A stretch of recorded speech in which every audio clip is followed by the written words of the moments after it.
My name is Shelley Walker, and my pronouns are she, her, and I want to thank you for showing up today. You here in person, you online, those of you who are joining us later, even though I know today is a very important sport ball day. I thought that I should wear my jersey to show you who I'm rooting for today. This might shock some of you. I am always on team love always wins.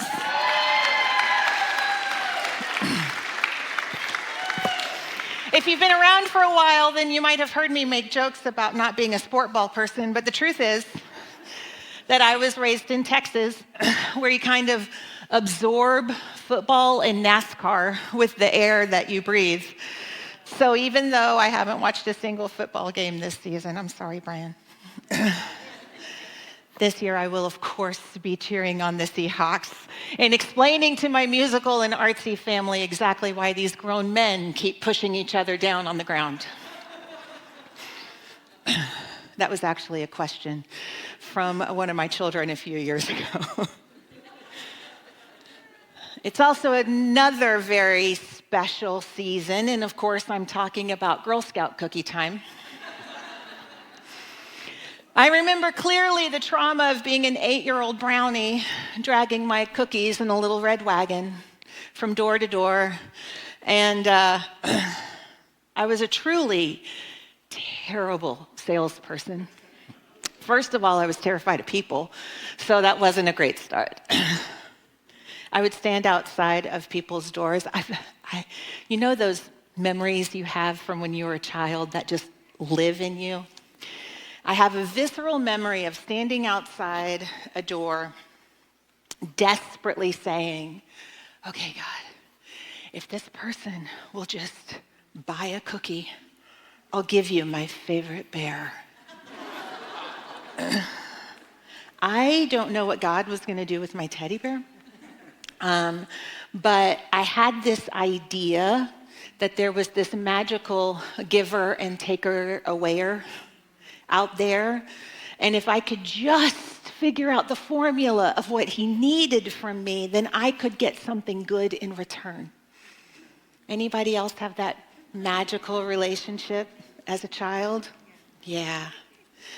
Of course, now I can look back on that sweetheart and bless all of that magical thinking that went on there. And, looking back, I can clearly see that I had created for myself out of bits and pieces of what I heard in the world and at church and in my family and at school.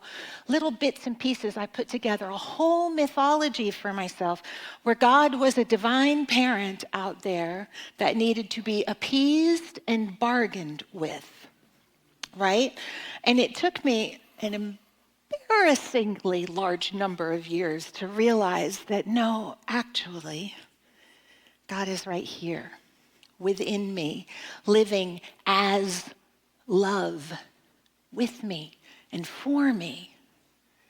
Our theme this month is Love Lives Here, and today we're exploring a truth that sounds really simple on the surface, but it is actually anything but simple.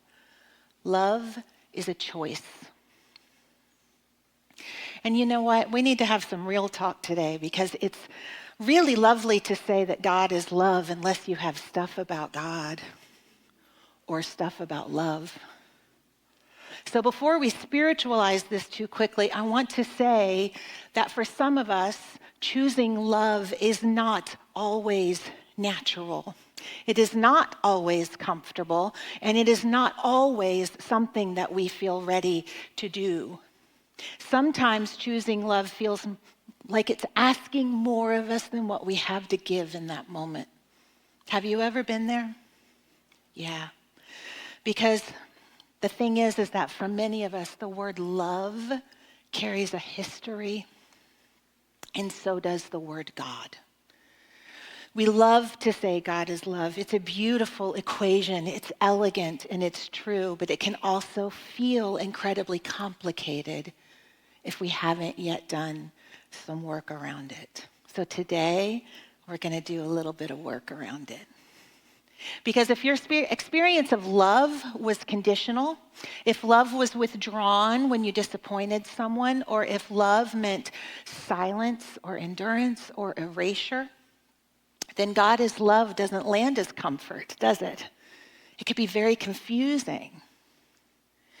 And if your experience of God came through fear, punishment, exclusion, or shame, then equating God with love might feel like spiritual gaslighting. It may feel like being told to ignore your own lived experience. So today, I just want us to slow way down for just a minute and make room for some honest exploration. So here in New Thought, we teach that God is not a being somewhere else, but the very ground of being itself. It's the infinite intelligence, love, and life expressing as everything that is. Do the math. That means it's expressing as you. We teach that love is not something that God does, but love is something that God is. And yet our experience of God, wisdom, source, universe, whatever your word for it is, our experience of God and love are always filtered through our nervous systems, through our stories, and yes, through our wounds. So when we say love is a choice, this is important. Here's what we're not saying. We're not saying pretend you weren't hurt. We're not saying override your boundaries. We're not saying force forgiveness before healing. And we're not saying bypass pain in the name of positivity. Choosing love does not mean denying your past or denying where you are. It means refusing to let that past be the final authority over your life. Love isn't the absence of pain in our story. Love is what we orient to while we are healing. And this is why love takes courage. The writer James Baldwin once said, "Love takes off the masks that we fear we cannot live without and know that we cannot live within." Love removes masks. Love asks us to show up undefended. And of course, that can feel terrifying, whether that's love for yourself or love for your neighbor. Learning to take off those masks can be scary, especially if we learned early that being fully ourselves was not safe. So I want you to hear this clearly. If you do not default to love in every moment, there is nothing wrong with you. There may, however, be something that you are still masking that is still trying to protect itself.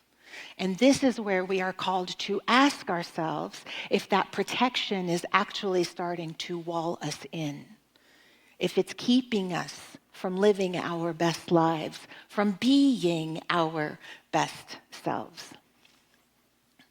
You know, on my journey of learning how to love fully, I had to start with some profound psychological work to reparent myself. Do you know what this is? It's when we learn skills as an adult that a lot of people seem to learn as children. It's things like how to love and be loved, what actual self-care is, what does a healthy boundary look like. These are things that some of you learned from your families. This is something I learned as an adult. I had to reparent myself. And what I learned is that, the work was hard and it made me mad. I didn't want to do that. I didn't want to. But the thing that fascinated me as I did this work over the course of many, many years is that my scars, most of the time, weren't a result of my actual personal parents. They were results of things that I misinterpreted as a child, like that magical thinking, bargaining God that I had created for myself.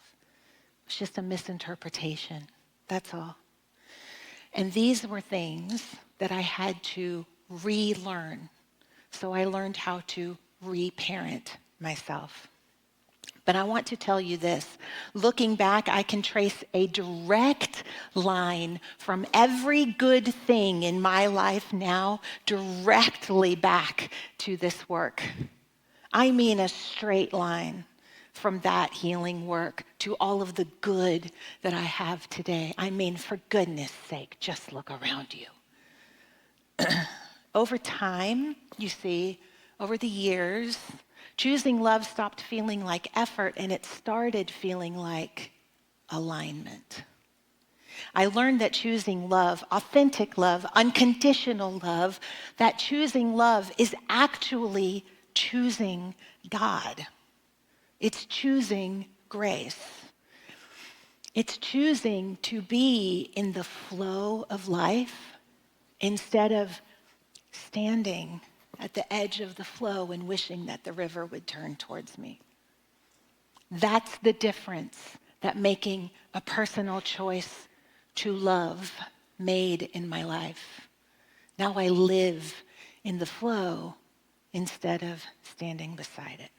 When we choose love, we choose God, and this is why love is not just a feeling, it's a spiritual principle.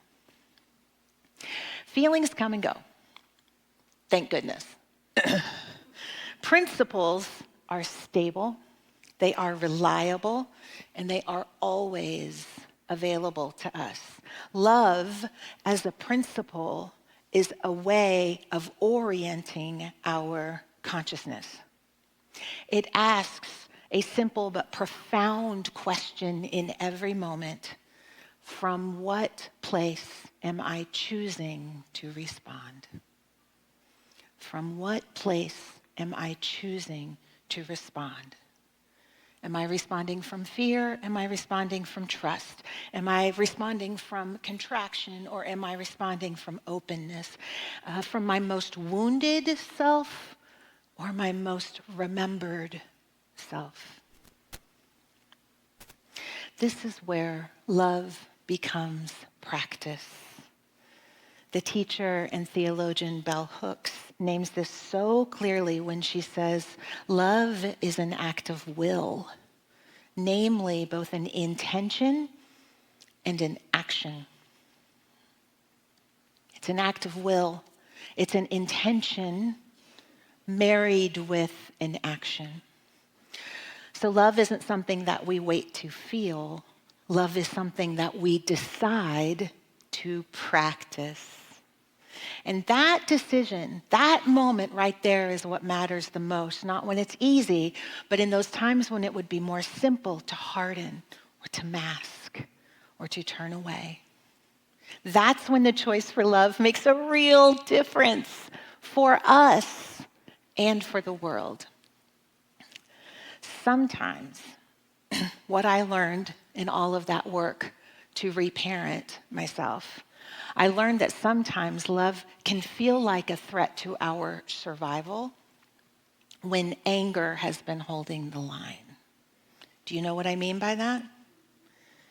I lived for quite a long time with anger as my defense mechanism, and it was anger that kept everyone else out here so that I could be safe.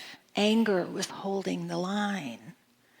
And there comes a point where we have to learn that anger can be a force for telling the truth, and it can also be a force that is keeping our good from us. You know, here in New Thought, we don't ask you to get rid of anger because we know there's no such thing as a bad feeling. There are no bad emotions. We are called to listen to our anger without letting it drive. Anger is often telling us something really important. And when we can begin to use it as a signpost instead of a defense, that's when love becomes available as a choice. So love doesn't mean we skip the truth. Choosing love is not being about nice, although it is infinitely kind. Choosing love is about being whole. It is about choosing alignment with life, no matter what.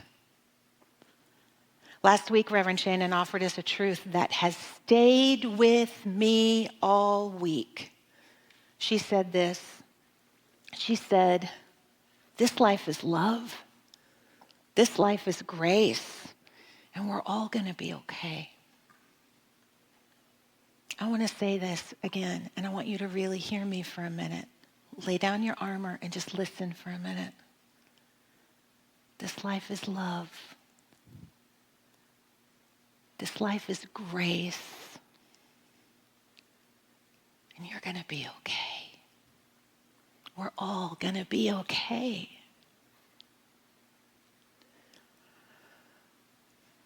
During this month when we honor Black history, not as a footnote, but as sacred lineage, I want to share the story of someone whose life embodied love as choice, not through speeches or strategies, but through daily spiritual courage. And I hope that you all recognize this name.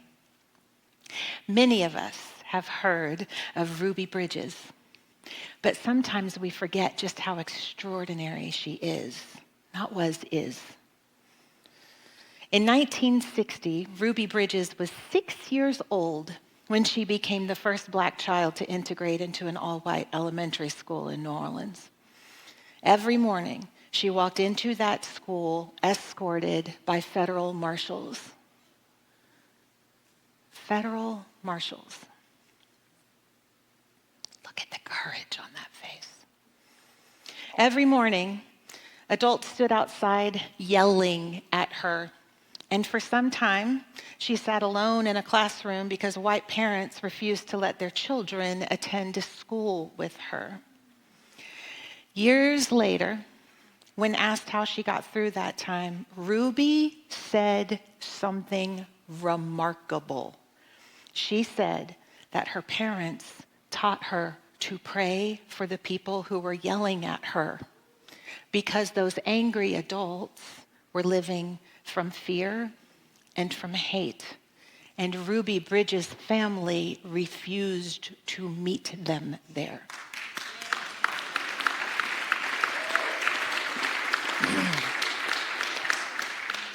You see, Ruby Bridges was taught to love, not as a feeling, but as a practice. Ruby Bridges reminds us that choosing love does not mean pretending harm isn't happening. It means refusing to let fear shape who we become. Love, a powerful choice then, and a powerful choice for us now. The great Dr. Martin Luther King Jr. once said, "I have decided to stick with love. Hate is too great a burden to bear." Notice the language. I decided. I decided. When you make a choice, you are in power. You are empowered, and you are in power. He decided to stick with love. This was not naive optimism. This was not a denial of the violence and injustice that was happening all around him. This was a conscious, disciplined, spiritual choice. Dr. King understood something profound, and that is that hate weighs us down where love liberates. To love does not mean we stop resisting injustice. It means we resist without becoming what we oppose. We allow that love to be the sacred no so that we can live in our authentic yes. This is a strong love that I'm talking about, y'all. There is nothing wishy-washy about this love. Every year for 6 weeks in honor of Dr. Martin Luther King and Mahatma Gandhi, communities around the world observe what is called a season for nonviolence. We have observed that here for many, many, many years. It's not a campaign or a performance. It is a practice. It's an invitation to live for a season with greater intentionality, to choose love in our words, in our actions, in our reactions, and most importantly, to choose love in the stories that we are telling ourselves. A season for nonviolence reminds us that love is not a feeling that we wait for. No, no, no. Love is a choice that we practice. So nonviolence isn't just about what we don't do. It is about what we commit to. Compassion. Dignity. The refusal to let fear have the final say. This is really about the discipline of consciousness, you see. What we choose to feed and repeat within ourselves shapes how we see the world. And how we see the world shapes our behaviors and our reactions. It's that simple. So for some of us, this season might mean speaking more gently. For others, it might mean setting a boundary with kindness. For others, it might mean practicing nonviolence towards ourselves, releasing maybe that harsh critic, that inner voice that tells us that we're not enough. Do you have one of those? Yeah, me too. What I have learned is that when I can take a moment to pay attention to that voice, it will show me where I am in lack. I'm either not believing enough about myself or I'm not believing enough about the power within me that is infinite love. And so when that voice of that inner critic comes up, the invitation becomes pay attention for a minute. Don't start letting it take you down the river of denial of your greatness. Don't travel with it, but give it a moment's attention to let it show you what you really believe, and then work on that. And then work on that. So my question for you is, what commitment for love can you make today? What's one thing, one small thing that you can do a little bit different? Maybe it's something for your physical health. Maybe it's something for a relationship. Maybe it's something for your relationship with yourself, your relationship with spirit. How about your relationship with your finances? Did you know that you can choose love in your finances? That money can be an expression of love in your life? Yeah. So what area in your life is asking for love? And are you willing to meet it there? We all have places where we can grow in love. Mine happens to be right now, I'm working a lot with loving things that are so far beyond my control, so far beyond my ken. And it's teaching me a lot about where I truly believe power is.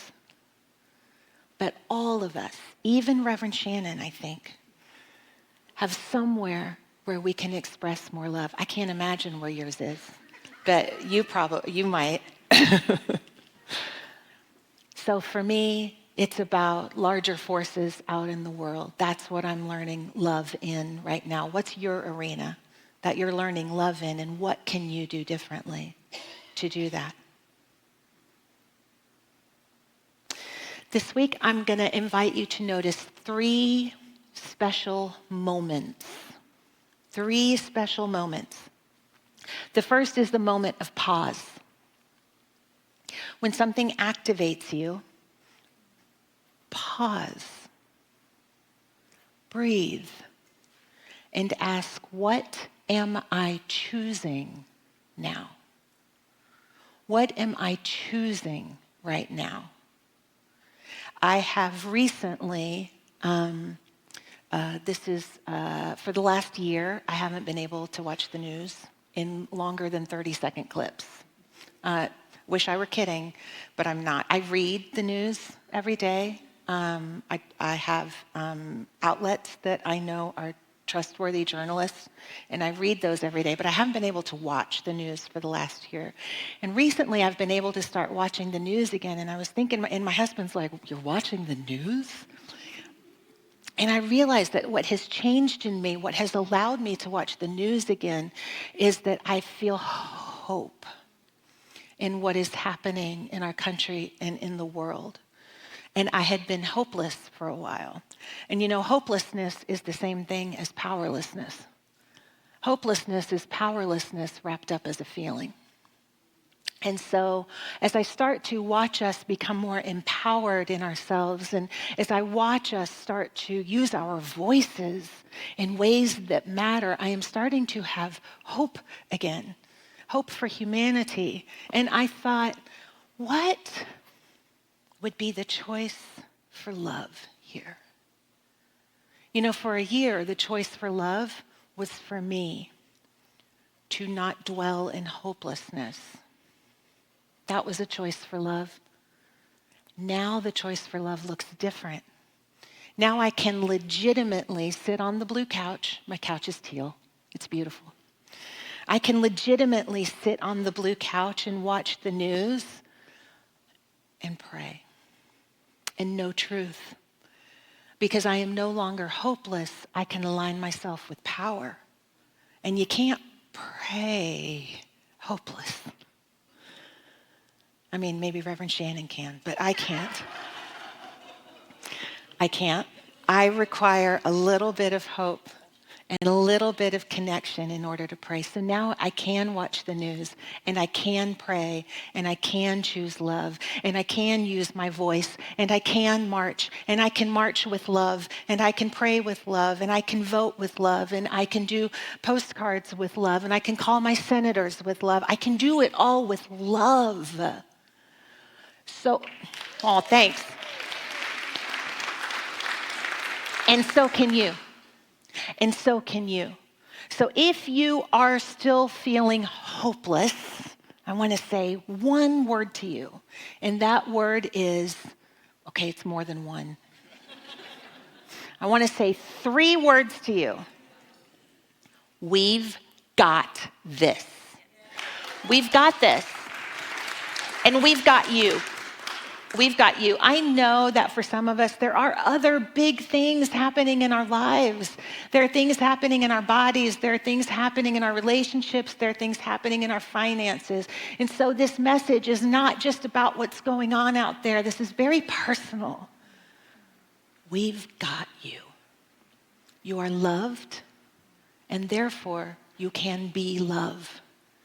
You see, that's what I really had to heal in all of that reparenting. I had to come to understand that I am loved, that there's a power greater than me that lives within me and expresses as me. And I am so profoundly loved because I am love. And when you recognize that, when you remember that, when you live in that, when you live in the flow of that, everything out there changes. Everything. So, back to the moment of pause. When you are feeling activated, pause and ask, what am I choosing now? What am I choosing now? Am I choosing to live from the truth of the being of love? Or am I choosing to live from my past, from my woundedness, from my story? Always let your story inform you. Don't ever let your story define you. Always. So notice, breathe into the moment of pause. And then, once you are in the pause, then you are in the moment of reorientation. Choose again. Not striving for perfection, but practicing gentleness and grace. Choose love. What would love do here? Do that. What would love be here? Be that. How would love show up here? Show up. The moment of pause, the moment of reorientation, reorienting ourselves to love. And then finally, the moment of remembering. Remember who you are. Remember who you are beneath the reaction. Remember the love that lives you. Remember the truth of who you really are. Pause, reorient, and remember. My friends, love is not something that we wait to feel worthy of. I wasted too many years waiting to feel worthy. Don't do it. You are too smart for that. Love is not something we wait to feel worthy of. It's not something that we have to bargain for. It is not something that we have to earn. Love is something that we practice ourselves into. We practice ourselves into love. Every time we choose love, every time, especially in the face of fear or helplessness or hopelessness or anger, every time we choose love, we are participating in the healing of our lives and in the collective life of this world. Love lives here. Not because it's easy all the time, but because we choose it.